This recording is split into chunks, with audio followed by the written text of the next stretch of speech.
Hello, I'm Eric Snodgrass, and thank you for watching this weekly Ag Weather Update brought to you by AgSouth Farm Credit.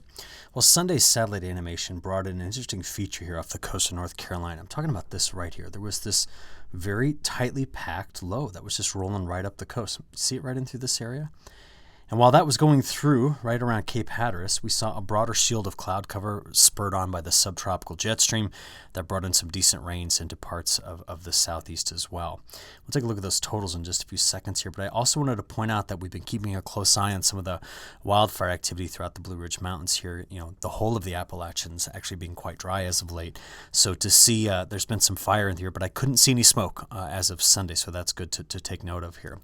But I like to look at this from another perspective, and let's pick it up with our radar. So you can see there's that tight little circulation rolling up the coast here, and this is the broader shield of rainfall that did move across parts of Georgia, South Carolina. Then in the evening hours, getting into early, in the early morning here on Monday, brought in some precipitation into eastern North Carolina.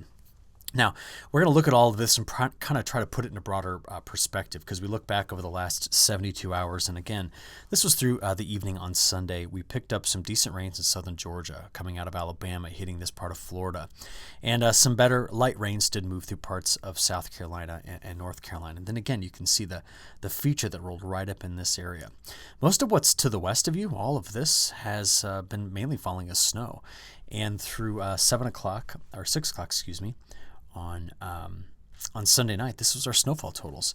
So a lot coming out of the Rockies and the high plains here, getting down into Kansas. Heavy snows here, 6 to 10 inches of snow, even spread right over the top of where I live in Illinois. We had our first snow of the season this year. So some decent snow that came into this area as well, but it's all about the total water picture that's going on.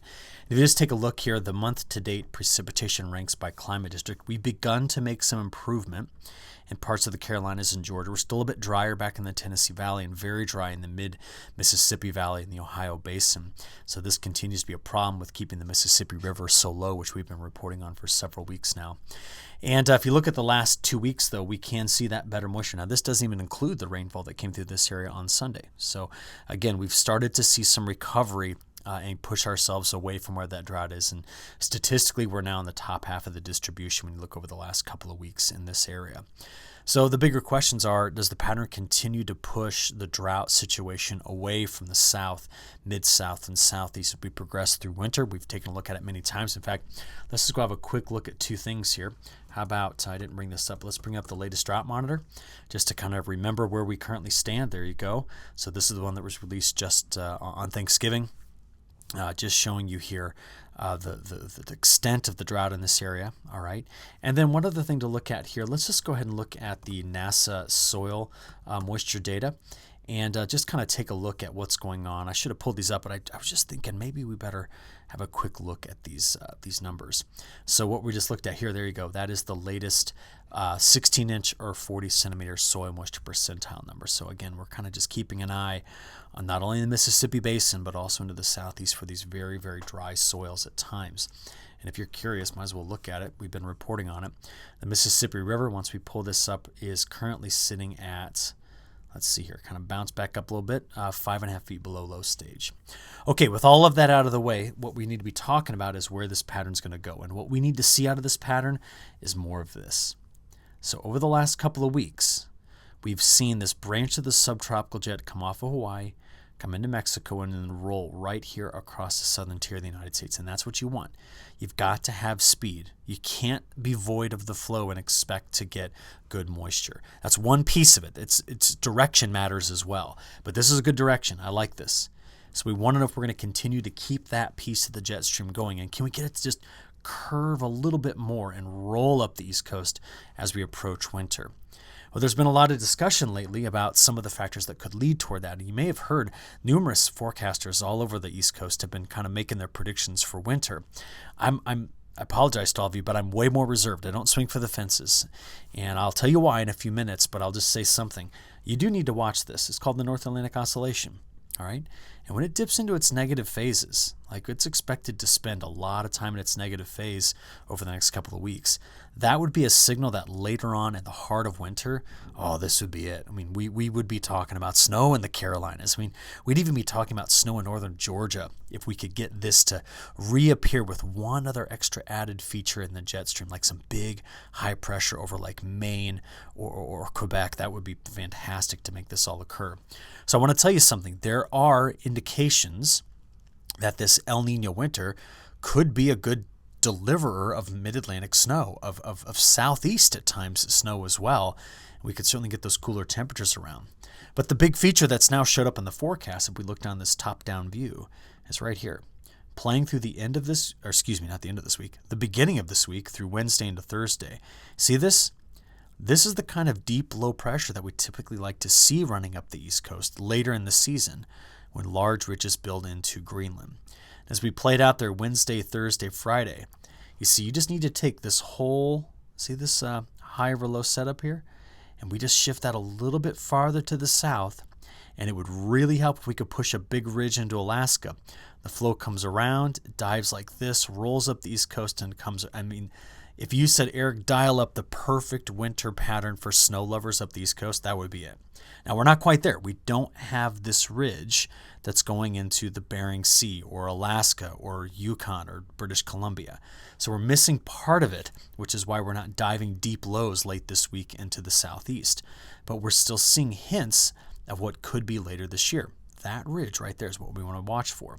So I've played you all the way through this week, not a whole lot to talk about, but late this week into early next week, the subtropical jet, which begins in Hawaii, comes around the base of this trough and comes back. And that's what we're going to be watching for better moisture delivery into parts of the southeast as we go into this first week of December. We get out there at about day 10, and we continue to see the pattern doing this. All right? We've got hints of this blocking high pressure north, but it's got to get more than this, honestly, to really deliver what I hope it could deliver up the East Coast. So with all that being said, let's kind of get an idea. Over the next 10 days, this is our chance at getting an inch of total precipitation. An inch of total precipitation from the next 10 days. Now remember, since I record these on Sunday night, some of this was happening on Sunday night, yesterday, okay? But there's more coming, and the chances of 2 inches, we've got a pretty broad area in here that's better than 50%, and that encroaches in on Alabama. What I like about this is the type of pattern that beats back the drought risk. Got it? All right, so to have a look at it right now in the evening hours here on Sunday, we have some lake effect snow to talk about, but nothing going on in our area. So nothing really right now to worry about. Picking it up early Monday morning. The front is already cleared. We're out of the precipitation. Maybe some light snow in the Appalachian Mountains. But what we're really going to be watching on Monday into Tuesday is just the lake effect way far to the north. So I know that's outside of your territory, but it's always fun to see this. Lakes are very warm right now. We've got strong cold winds going across the top of them, and we're going to get some pretty sizable lake effect snow out of this as we play through Tuesday and get out there toward early Wednesday morning. Okay, so when does the action pick back up? Well, what I'll be keeping an eye on is when we can get these fast winds to return. So that's Monday, they exit. See, they're gone, and that's what takes the precip with it.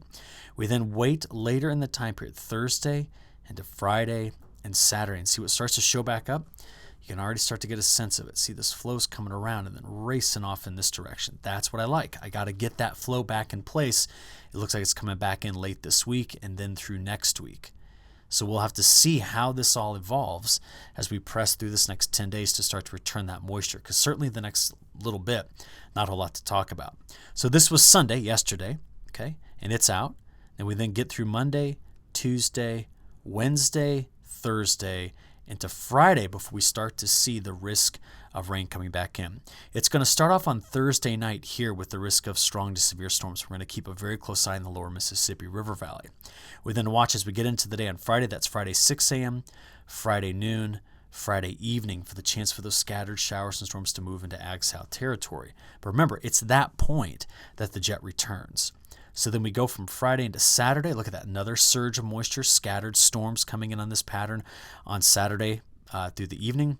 And then we play out there to next Sunday and Monday. And again, you just saw from Friday through Sunday better chances of adding in some rainfall into this area, finally moving out by next Monday night into Tuesday morning when the front finally clears. So we have still more chances of getting some moisture. So this is what fell on Sunday. Okay, so we added up quite a bit down here, but then we're going to go drier through Tuesday, Wednesday, Thursday. Now there's the storms Thursday afternoon and evening in the south. They then spread east on Friday. That's midday Friday, Friday evening, getting into Saturday, Sunday, and early Monday. So this is mostly going to be a late week event. Now, some of this already fell. Remember, I run the model on Sunday that I'm showing to you late Sunday night. So some of this was falling Sunday while I was recording. But there's widespread decent chances of rain here. It just drops off the farther north you get into North Carolina. But that's out there all the way to next Monday. That's what we're looking at in terms of total precip. Now, I mentioned there's some snow in this, right? But how much? Not much. Just right in here, right on the border between Tennessee and North Carolina, adding up a little bit in the near term. So let's come back to those probability maps again. And I just want to show you again the European model suggesting that really good chance in Georgia picking up an inch, decent chances in, at least an inch, by the way, decent chances in South Carolina, and the numbers kind of drop off farther north you go over the next 10 days. But we do know this. By day 10, we still have a trough in the area. The jet stream on the southern side will be going, which is why the week 2 forecasts still have this area wetter. See, it's in all three models. The European model wetter, GFS is wetter, and it's still wetter in through here looking at what was released by the CPC. So let's just keep that into context. This pattern is still conducive to decent moisture.